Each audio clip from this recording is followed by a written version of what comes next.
Догадайтесь, что это за такая лианка у меня в руках.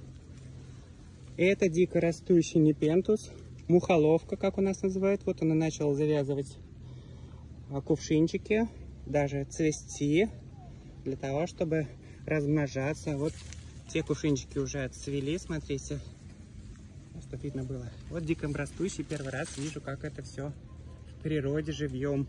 Все время видел только в горшочках. Красота, правда ведь?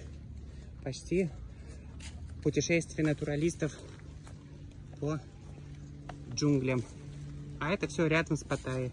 Все можно посмотреть и увидеть живьем самостоятельно.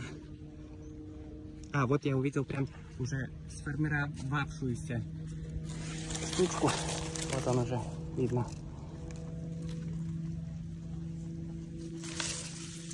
Так что welcome в Таиланд, Паттайю.